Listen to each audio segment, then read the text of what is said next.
প্রিয় শিক্ষার্থী, আসসালামু আলাইকুম। সবাইকে স্বাগতম আরও একটি লাইভ টিউটোরিয়ালে। সো তোমরা HTML এর ধারাবাহিক টিউটোরিয়ালগুলোতে সাধারণত বিভিন্ন ট্যাগ সম্পর্কে জেনেছো এবং সর্বশেষ যে ট্যাগটি সম্পর্কে জেনেছো সেটি হচ্ছে টেবিল ট্যাগ। সো আমরা আজকের ক্লাসে আমরা একটু ভিন্ন কিছু জানার চেষ্টা করব, সেটি হচ্ছে টেবিল ট্যাগের পর যে বিষয়টি সবথেকে বেশি আলোচিত হয়ে থাকে HTML এ, সেটি হচ্ছে হাইপারলিংক। হাইপারলিংক সাধারণত একটি ওয়েবসাইটের একটি পেজ থেকে অন্য পেজে কিংবা একটি ওয়েবসাইট থেকে অন্য কোনো ওয়েবসাইটে চলে যাওয়ার প্রক্রিয়াটাকে বলা হয় লিঙ্কিং।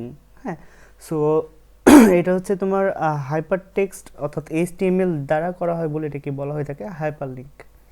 সো আমরা আজকে হাইপারলিংক সম্পর্কে বিস্তারিত জানবো। সো হাইপারলিংক ট্যাগ করার আগে আমরা চলো প্রথমে একটা নিউ ট্যাব ওপেন করব। সো নিউ ট্যাব ওপেন করার পর টেক্সট ডকুমেন্টে গেলাম। যেহেতু আমাদের কোডটি হচ্ছে হাইপারলিংক, সো আমরা হাইপারলিংক দিয়ে সেভ করে রাখলাম। ওকে, সো হাইপারলিংক। সো এই হচ্ছে আমাদের হাইপারলিংক। আমরা এই কোডের মধ্যেই সমস্ত ট্যাগগুলো করব। আর আমরা ইতিমধ্যে জানি যে HTML এর বেসিক স্ট্রাকচার HTML দিয়ে শুরু হয়ে থাকে। HTML এবং HTML এর দুইটি অংশ থাকে, সেটি হচ্ছে পর্যায়ক্রমে হেড এবং বডি। হেড এবং হেড অবশ্যই ক্লোজ করে ফেলতে হবে। হেডের ভিতরে তোমরা টাইটেল দিতে পারো, না দিলে কোনো ক্ষতি নেই। অর্থাৎ এই দুটি মেন সেকশন থাকলেই হবে। এবং যে অংশটি রয়েছে সেটি হচ্ছে বডি। সো বডি একটা পর্যায়ে গিয়ে ক্লোজ হবে, বা একটা পর্যায়ে গিয়ে ক্লোজ করব। সো বডি ক্লোজ করে ফেলছি এখানে, এবং একটা পর্যায়ে গিয়ে HTML ক্লোজ করে ফেলতে হবে। সো HTML ক্লোজ করেছে। সো খেয়াল করে দেখো, আজকে আমরা ট্যাগের ভিতরে যে বিষয়গুলো নিয়ে বিশদ আলোচনা করব সেটি হচ্ছে হাইপারলিংক। হাইপারলিংক বলতে সাপোজ তোমরা অনেকে হয়তো বা খেয়াল করেছো যে তোমরা একটা ওয়েবসাইটের নির্দিষ্ট একটা ওয়েব পেজে যখন স্ক্রল করো বা তার এই ওয়েব পেজগুলোতে গমন করো, তখন হয়তো বা কোনো লিঙ্ক দেওয়া থাকে। সেটা একটা উদাহরণের মাধ্যমে বোঝালে তোমরা হয়তো খুব ভালো মতন বুঝবে। সাপোজ ধরো তুমি তোমার ফেসবুক অ্যাকাউন্টে তুমি কোনো কিছু স্ক্রল করতে করতে হয়তো বা ইউটিউবের একটা লিঙ্ক পেলা। ইউটিউবের একটা লিঙ্কে ক্লিক করলে, যেমনই তুমি ক্লিক করলা, ঠিক সাথে সাথেই তোমাকে ফেসবুক থেকে সেটি কি ইউটিউবে নিয়ে চলে গেল। অর্থাৎ তুমি ফেসবুকে একটা লিঙ্কে ক্লিক করে তুমি ইউটিউবে চলে গেলা। ঠিক তেমনটি হয় যে ইউটিউবের কমেন্ট বক্সে আসলে তুমি যদি যাও কিংবা ডেসক্রিপশন বক্সে গিয়ে তুমি যদি কোনো লিঙ্ক পাও, ক্লিক যদি করো, তাহলে সেটা তোমাকে ফেসবুকে নিয়ে চলে আসবে। সো এটাকে লিঙ্কিং ট্যাগ বলা হয়ে থাকে। সো হাইপারলিংকের জন্য আমাকে যেটা করতে হবে বা যেটি করতে হয় নর্মালি, যে আমরা একটা অ্যাঙ্কর ট্যাগ ইউজ করব। কী ট্যাগ ইউজ করব? অ্যাঙ্কর। সো স্পেলিংটা তোমাদের একটু অদ্ভুত মনে হতে পারে, আমি তোমাদেরকে স্পেলিংটাকে দেখা দিই। অ্যাঙ্কর ট্যাগ, বাট অ্যাঙ্কর ট্যাগের জন্য পুরোটুকু লেখার প্রয়োজন হয় না, জাস্ট লিখলেই চলে। সো আমরা অ্যাঙ্কর ট্যাগের শুরুতে একটা অ্যাঙ্গেল ব্র্যাকেট এবং শেষে কি একটা অ্যাঙ্গেল ব্র্যাকেট দিয়ে দিব।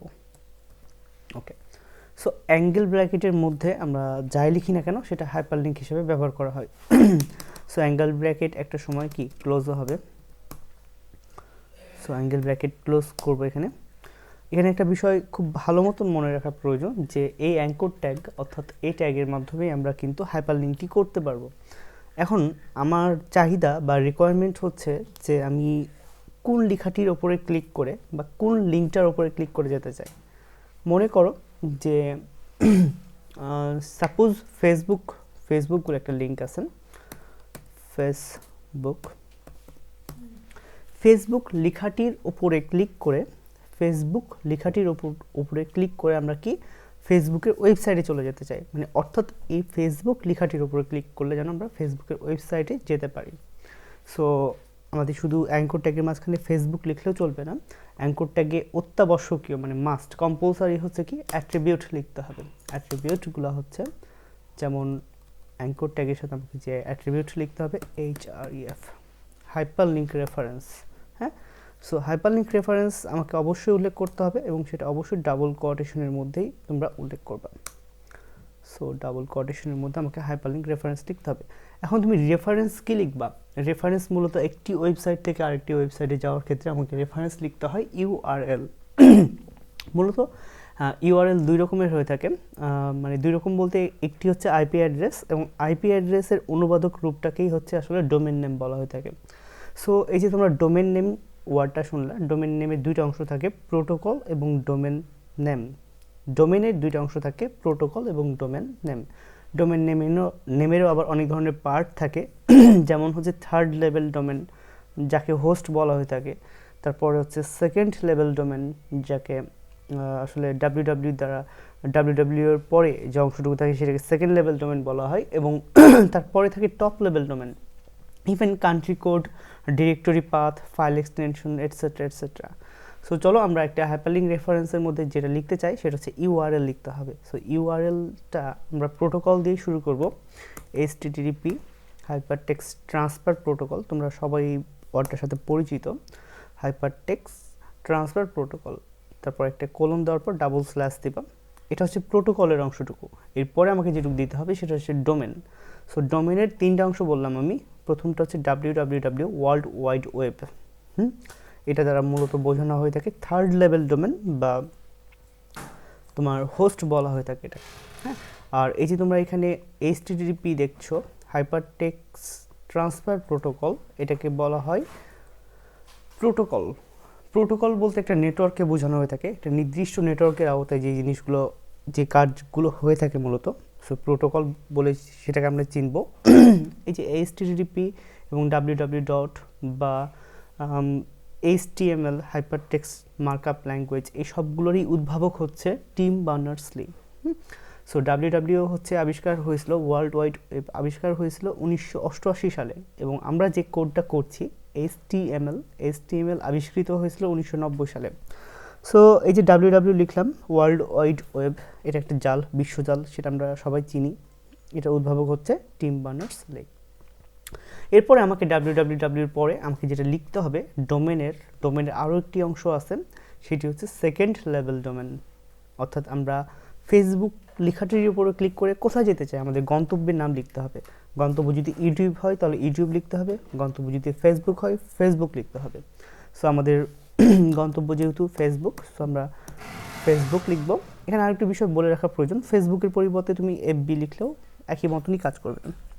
এটা হলো সেকেন্ড লেভেল ডোমেন। এই যে ফেসবুক লেখাটি রয়েছে এটাকে বলা হয় সেকেন্ড লেভেল ডোমেন নাম। এরপরে যে অংশটুকু রয়েছে ডট দেওয়ার পরে সেটাকে বলা হয় .com। .com বলতে কমার্শিয়াল বোঝানো হয়ে থাকে, সো এটাকে বলা হয় টপ লেভেল ডোমেন। এরপরে যদি কোনো কিছু থাকে .bd টাইপের কিছু থাকে, যদি এখানে লাগবে না সেটার ক্ষেত্রে, সো ওইগুলোকে বলা হয়ে থাকে কান্ট্রি কোড, এবং স্ল্যাশ দেওয়ার পরে যে অংশটুকু থাকে সেটুকুকে ডিরেক্টরি পাথ বলা হয়ে থাকে, এবং ডট যোগে কোনো কিছু যদি ফাইলের নাম উল্লেখ করা থাকে তাহলে সেটাকে এক্সটেনশন হিসাবে ধরে নেওয়া হয়, হ্যাঁ। সো আমাদের এখন যেহেতু পুরোপুরি ইউআরএলটা লাগছে, সো ইউআরএলের প্রোটোকল অংশটুকু, এবং এখান থেকে খেয়াল করে দেখবা www থেকে এইটুকু হচ্ছে কি বলা হয়, ডোমেন বলা হয়। সো ডোমেনের তিনটা অংশ নিয়ে আমরা আলোচনা করলাম। সো এখানে একটা জিনিস খেয়াল করার মতন রয়েছে, যে তোমরা খেয়াল করে দেখো, আমরা অ্যাঙ্কর ট্যাগ বা এই ট্যাগের ভিতরে আমরা একটা অ্যাট্রিবিউট ব্যবহার করলাম। অ্যাট্রিবিউট নেম হচ্ছে HREF, হাইপারলিঙ্ক রেফারেন্স, এবং অ্যাট্রিবিউট ভ্যালু হিসেবে আমরা আমরা জানি অবশ্যই ডাবল কোটেশনের মধ্যে লিখতে হয়। অ্যাট্রিবিউট ভ্যালুটা হচ্ছে লিখতে হবে অবশ্যই ডাবল কোটেশনের মধ্যে। সেই ডাবল কোটেশনের মধ্যে যেটুকু লেখা আছে সেটুকুকে বলা হয়ে থাকে অ্যাট্রিবিউট ভ্যালু, এবং HREF এটাকে বলা হয়ে থাকে অ্যাট্রিবিউট নেম। সো খেয়াল করে দেখো, আমরা দুটি অ্যাঙ্কর ট্যাগের মধ্যে ফেসবুক লিখেছি। ফেসবুক লেখাটি এখন আমরা এই কোডটা অবশ্যই আগে সেভ করে নেব।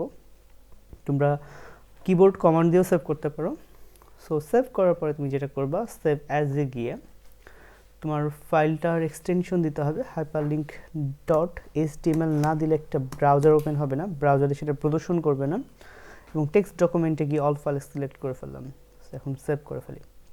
সো সেভ করলে একটা অদ্ভুত বিষয় ঘটে যাবে, তোমার যে হাইপারলিঙ্ক যে কোডটা করলা ঠিক সেই নামে একটা ওয়েব পেজ চলে আসলো। সো চলো ওয়েব পেজটা ওপেন করি।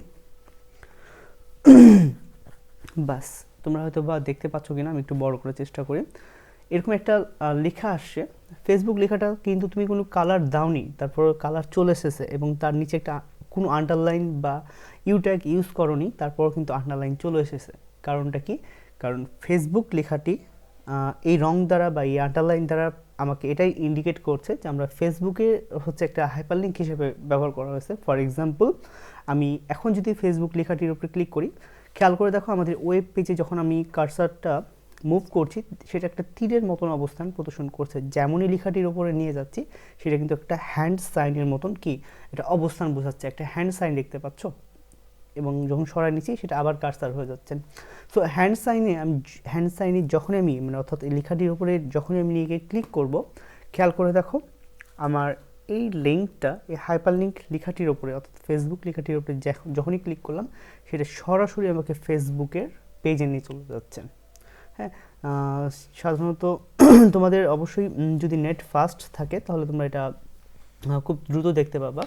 আমার নেটটা একটু স্লো আছে আজকে, সো যার কারণে হয়তো তোমাদের দেখতে বিলম্ব হচ্ছে। তবে মূলত আমি যেটা বোঝাতে চেয়েছি এখানে যে আমরা যদি কোনো লেখার উপরে যদি অ্যাঙ্কর ট্যাগ দিয়ে দিই এবং অ্যাঙ্কর ট্যাগের অ্যাট্রিবিউট দ্বারা যদি ইন্ডিকেট করে দিই আমরা কোথায় যেতে চাচ্ছি, মানে কোন ওয়েবসাইটে যেতে চাচ্ছি, ইউআরএল আমরা যেমন উল্লেখ করে দিয়েছিলাম www.fb.com। তবে তোমরা ম্যাক্সিমাম সবাই যেটা ভুল করে থাকো কোডিং পর্যায়ে, কোডিংটা করার ক্ষেত্রে তোমরা হচ্ছে www থেকে শুরু করো, বাট প্রোটোকলটাও যথেষ্ট গুরুত্বপূর্ণ। সো খেয়াল করে দেখো ঠিক ফেসবুকের যে হোম পেজটা থাকে সেই হোম পেজটা আমাদের এই মুহূর্তে চলে এসেছে। কারণ কি আমরা এখানে একটা হাইপার লিঙ্ক দিয়েছিলাম, হাইপার লিঙ্কে জাস্ট ফেসবুক লেখার উপর ক্লিক করাতে সেটা কি ফেসবুকের আমাদের হোম পেজে নিয়ে চলে এসেছে। এখানে আমরা ইমেল, পাসওয়ার্ড এবং লগ ইন দিয়ে সরাসরি ফেসবুকে চলে যেতে পারবো। সো কাজটি খুবই চমকপ্রদ। আমরা আরেকটু ব্যাক করি, রিব্যাক করি, আমরা এরকম একটা ফেসবুক লেখাটার উপরে ক্লিক করলে আমরা কি চলে যেতে পেরেছি।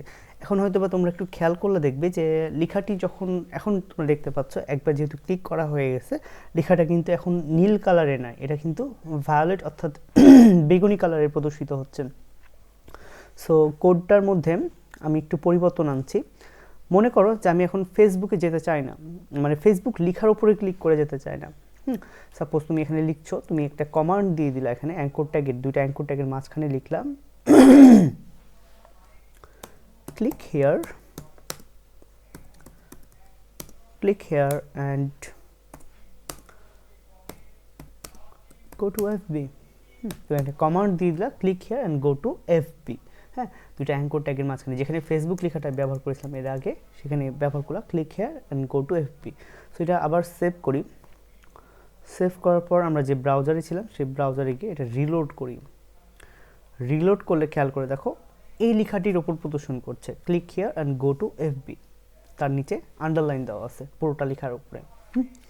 সো এখানে আবার যদি ক্লিক করি, ফর এক্সাম্পল ঠিক এর আগের ক্ষেত্রে যেটি হয়েছিল সেটি এফবিতে নিয়ে গেছিলো, ঠিক একইভাবে সেটা কি আমাদেরকে এফবিতে নিয়ে চলে যাবে। যেমন খেয়াল করে দেখো ফেসবুকে এখানে লগ ইন হচ্ছে বা সাইন আপ করতে বলবে। হ্যাঁ, সো খুবই একটা মজার বিষয়, আমরা খুব তাড়াতাড়ি হচ্ছে একটা ওয়েবসাইট থেকে আরেকটা ওয়েবসাইটে চলে আসতে পারলাম। বিষয়টা আরেকটু মজার হতে পারে, খেয়াল করে দেখো আমি যদি এখানে লিখি ফেসবুক না দিয়ে আমি যদি এখানে সাপোজ যদি সেকেন্ড লেভেল ডোমেন নেম, এটাকে সেকেন্ড লেভেল ডোমেন নেম বলা হয়, এখানে যদি ফেসবুক না দিয়ে ইউটিউব দিই তাহলে চলো দেখা যাক কী ধরনের পরিবর্তন আসে। ফাইলে গিয়ে সেভ করব। খেয়াল করে দেখো আমি আমার কোডে চলে যাচ্ছি, কোডে গিয়ে আবার রিলোড করছি। খেয়াল করে দেখো রিলোড করলাম, click here and go to FB লেখা আছে। যেহেতু এটা তোমরা হয়তো মনে করবা যেহেতু এটা গো টু এফবি লেখা আছে তাহলে এটাকে হয়তো বা এফবিতেই নিয়ে যাবে, বাট না, আমি এইচআরইএফ বা এই যে অ্যাট্রিবিউট ভ্যালুর মধ্যে যেটুকু লিখেছি, যে ইউআরএলটুকু লিখেছি সেই অনুযায়ী সেটা কি গন্তব্যস্থানে পৌঁছবে। সো এখানে যখন গো টু এফবি লেখা আছে এফবিতে যাবে না, এখন দেখো ক্লিক করলে সেটা আমাকে এফবিতে না নিয়ে গিয়ে ইউটিউবে নিয়ে যাবে। কারণ হচ্ছে দেখো যে খুব সহজে দেখো ইউটিউবে নিয়ে চলে আসলো। কারণটা হচ্ছে এমনটাই যে আমরা ক্লিক করার সময় ক্লিক করে ইউআরএল দিয়েছিলাম হচ্ছে youtube.com, বাট মাঝের যে অ্যাঙ্কর ট্যাগের মাঝখানে লেখাটা ছিল সেখানে লেখা ছিল গো টু এফবি। সো তোমরা অবশ্যই গন্তব্যস্থানের সাথে তোমার কন্টেন্টের মিল রাখতে চাইবা, সেহেতু সেই জন্য তোমাকে যেটি করতে হবে এখানে গো টু এফবি না লিখে তুমি এখানে লিখবা go to YouTube. Go to YouTube, তাহলে কি বিষয়টা সামঞ্জস্যপূর্ণ হবে। ওকে, সো এমনটা লিখলে খুব সহজে তোমরা কন্টেন্টের সাথে মিল পাবা যেটা গন্তব্যস্থলের। ফর এক্সাম্পল আমি আমার কোডটাতে চলে যাচ্ছি, এটা রিলোড করলে দেখো click here and go two YouTube দেখাচ্ছে এখন। সো তুমি এত কিছু চাও না, তুমি চাচ্ছ যে তোমার লেখাটা তোমার নামের ওপরেই যেন হচ্ছে কি একটা ক্লিক করলে যেন তুমি কি ফেসবুকে চলে যাও বা ইউটিউবে চলে যাও। সাপোজ আমি আমার সেন্টারের নাম লিখছি, সরি একটু সর্দির প্রবলেম আছে, সাগর অ্যাসিডিক কেয়ার, এই লেখাটার উপরে ক্লিক করে আমরা ইউটিউবে যেতে যাচ্ছি।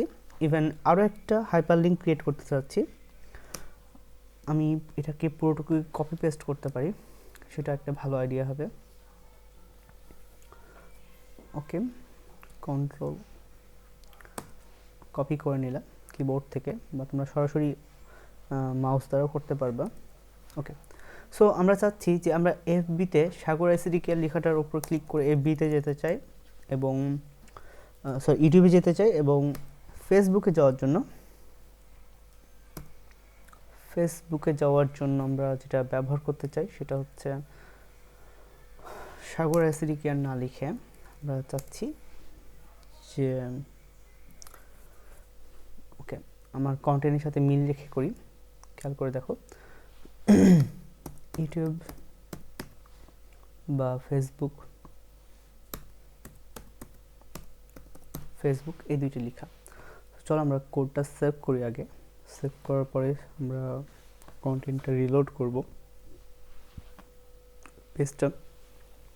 খেয়াল করে দেখো ইউটিউব একটা কালার দেখাচ্ছে এবং ফেসবুক আরও একটি কালার দেখাচ্ছে এখানে।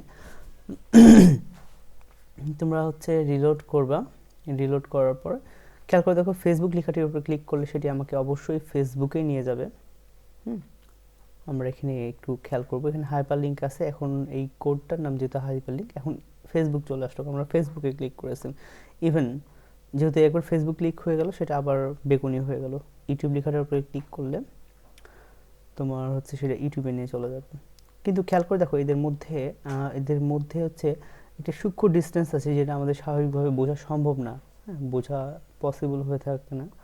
সো এই ধরনের প্রবলেম সলভ করার জন্য তোমরা যেটা করতে পারো যে দুইটা ট্যাগকে বিআর ট্যাগ ইউজ করে দুইটা ট্যাগকে আলাদা আলাদা লাইনে নিতে পারো। সাপোজ আমি এখানে ব্যবহার করলাম বিআর ট্যাগ বা ব্রেক ট্যাগ।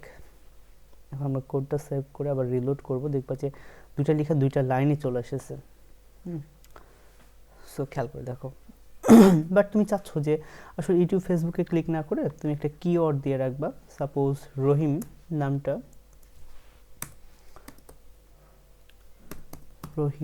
নামটার উপরে ক্লিক করে তুমি ইউটিউবে যেতে চাও এবং করিম নামটার উপরে ক্লিক করে তুমি হচ্ছে কি ফেসবুকে যেতে চাও। সো এই কাজটির জন্য তুমি আবারও লিখে মাঝে লেখাটি পরিবর্তন করে রিলোড করবা, দেখবা যে রহিম করিম চলে এসেছে। সো রহিম নামটার উপরে ক্লিক করো, দেখবে যে খুব সহজেই তুমি ইউটিউবে চলে যাবে। ইভেন এই দেখো ইউটিউবে চলে গেছি। ইভেন তুমি করিম নামটার উপরে ক্লিক করলে সেটা খুব সহজেই তোমাকে ফেসবুকে নিয়ে যাবে। এখানে রিলোড হচ্ছে, সাধারণত তোমাদের নেটের গতি থাকলে নেট স্পিড বা ব্যান্ডউইথ, যাকে বিপিএস দ্বারা সূচিত করা হয়, বিট পার সেকেন্ড, সেই হিসাব অনুযায়ী তোমার যদি ব্যান্ডউইথ ভালো থেকে থাকে তাহলে খুব সহজেই তুমি কি করতে পারবা, হাইপার লিঙ্কে ক্লিক করা মাত্রই তুমি ফেসবুকে বা ইউটিউবে চলে যেতে পারবা। সো আমরা ফেসবুকে চলে গিয়েছি দেখো। সো এটা খুবই একটা মানে শর্টকাট ওয়ে, তুমি হাইপার লিঙ্ক দ্বারা অনেক সময় সাশ্রয় করতে পারবা এবং অনেক কাজ একসাথে করতে পারবা। সাধারণত আমরা লিঙ্ক দিয়ে থাকি বিভিন্ন কাজের জন্য, সো এই লিঙ্কগুলো তারই একটা প্রতিফলন। সো আজকে আমরা আমার পুরো ক্লাসের মধ্যে যেগুলো শিখলাম, হাইপার লিঙ্ক কীভাবে করতে হয়, হাইপার লিঙ্ক করতে হয় অ্যাঙ্কর ট্যাগ দ্বারা। বাট অ্যাঙ্কর ট্যাগের ওপেনিং ট্যাগে অবশ্যই অ্যাট্রিবিউট ব্যবহার করতে হয়। অ্যাট্রিবিউট যেমন এখানে ব্যবহার করা হয়েছে, অ্যাট্রিবিউট নেমটা ছিল HREF হাইপার লিঙ্ক রেফারেন্স, হ্যাঁ, এবং এরপরে যে অংশটুকু ছিল ডাবল কোটেশনের মধ্যে সেটাকে বলা হয়ে থাকে অ্যাট্রিবিউট ভ্যালু। সো এটুকুর মধ্যে এর মাঝখানে অ্যাঙ্কর ট্যাগের মাঝখানে তুমি যা ইউজ করবা ঠিক সেই নামে বা সেই লেখাটির উপরে ক্লিক করলেই তোমার খুব সহজে কোথায় চলে যেতে পারবা, তুমি তোমার কাঙ্ক্ষিত ওয়েবসাইটে চলে যেতে পারবা। তবে একটা বিষয় বলে রাখি, এখানে নাম ইউজ না করে তুমি কোনো ছবিও ব্যবহার করতে পারতা। যেমন আমরা অনেক ক্ষেত্রে দেখি যে একটা ওয়েবসাইটের ওয়েব পেজে গিয়ে নির্দিষ্ট একটা ছবিতে ক্লিক করলে সেটা একটা নির্দিষ্ট ওয়েবসাইটে নিয়ে চলে যায়। সো সেই কাজটার জন্য আমরা নেক্সট দিন কোনো টেক্সট ভিত্তিক না করে একটা ইমেজ দ্বারা কিভাবে অন্য জায়গায় যাওয়া যায় সেটা দেখব। তবে তার আগে তোমাদের রিকোয়েস্ট থাকবে তোমরা আমার ইউটিউব চ্যানেলে গিয়ে ইমেজটা কীভাবে করতে হয় বা ইমেজ কীভাবে আনতে হয় সেই বিষয়টা একবার দেখে নিবে, তাহলে তোমাদের সহজ হবে। সো আজকে এ পর্যন্তই, দেখা হবে আরও একটি লাইভ ক্লাসে যেখানে আমরা তোমাদের বিস্তারিত বিষয় সম্পর্কে মানে ইমেজ ট্যাগ দ্বারা কীভাবে হাইপার লিঙ্ক করা যায় সেটা দেখব। সো সবাই ভালো থাকবে, সুস্থ থাকবে, আল্লাহ হাফেজ।